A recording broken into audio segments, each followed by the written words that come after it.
this is our sort of batch of things that you didn't get to see. That some of them I'm glad you didn't, and some of them I wish you would have, time permitting, but it wasn't. So here we go. Okay, now this is actually this. Now this wasn't a deleted level. This was the prototype that the team put together.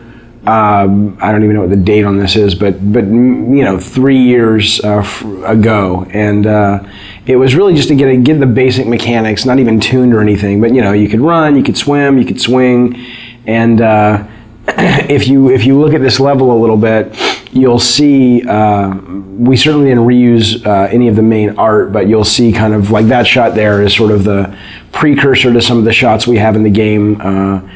The rope swinging mechanic, and a lot of this, so you'll recognize if you've played the game and remembered the game, you'll recognize some of the level when you pull into Athens at first. This bottom section is based on that, and the whole cliffs that you climb here, we actually just sort of ripped these out directly from the demo and built the cliffs level, the Cliffs of Madness or the Cliffs of Insanity. I forget what we ended up calling it. God, it's amazing to see this little guy running around. He looks so not like Kratos.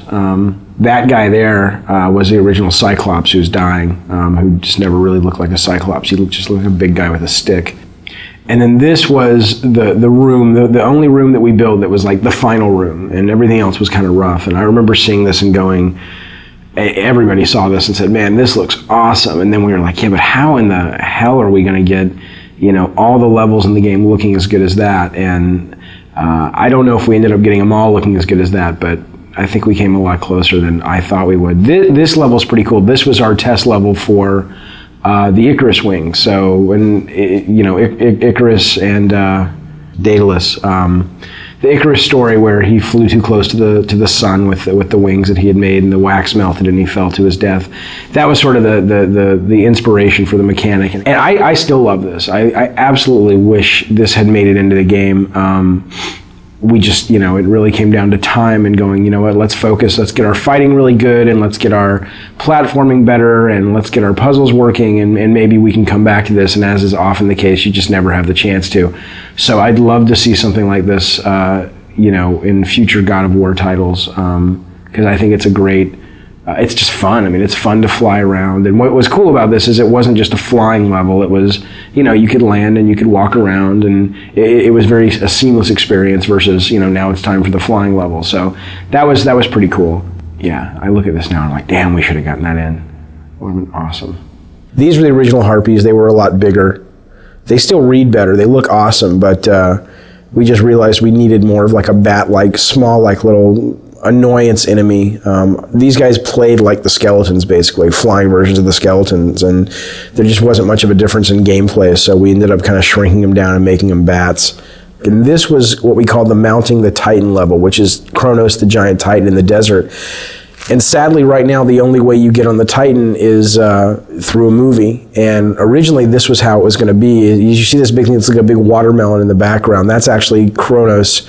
And Tobin, the designer, he's got him kind of moving towards the player. And those things that are falling are like mountains that are crumbling and stuff. So it's kind of like Kronos is rushing towards the player, crawling, and you're trying to run ahead of him in these platforming sections, so that you can ultimately jump onto the structure that's on his back, and that'll lead you up to the temple. And I still love that idea. I really, really wish we could have done it. And it was just, we showed this to the tech guys, and we showed it to the artists, and they were just like, dude, that's going to take forever. This was the original boss. There was a boss that originally, look at that, that's awesome, that originally guarded Pandora's box. And again, we just didn't have time. And I know it's lame that that's the one thing I regret about the Pandora design, is that there are no bosses that guard the box. You have the Minotaur boss down below, and then we've got this conveyor belt section, and that's kind of it. And we just ran out of time. This was originally pretty cool. It was, you had this moving platform up above, you had this giant kind of harpy vulture in the center that was guarding the box. And she had these eggs scattered all around the level. And in order to sort of entice her to fly around, you'd have to go find her eggs and break the eggs. And you'd kind of take the little baby birds inside, and you'd kind of carry them around and use them as bait.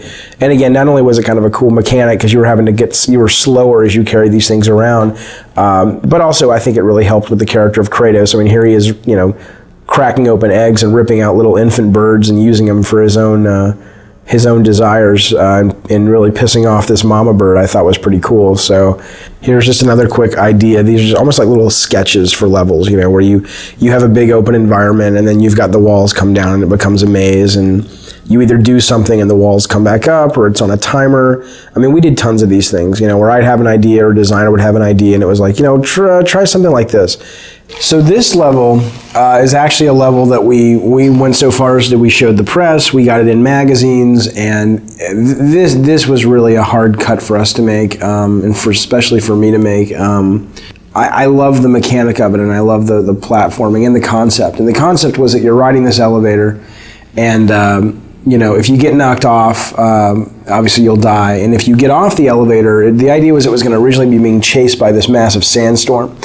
And the elevator was really the only thing. It was sort of a magical elevator that protected you from the sand. And if you got off the elevator would bypass you and the sandstorm would engulf you and kill you. And the two things we didn't have time to do is we didn't have time to tune it, and we didn't have time to build the sandstorm. But what I loved was this whole idea of, you know, getting off the elevator and having to catch back up with it. So, you know, you'd have these little forks in the road, and either you'd be forced, like coming up, you'd be forced to get off the elevator, or you could choose different paths. And if you took one path, it was more combat heavy, one path was more platform heavy.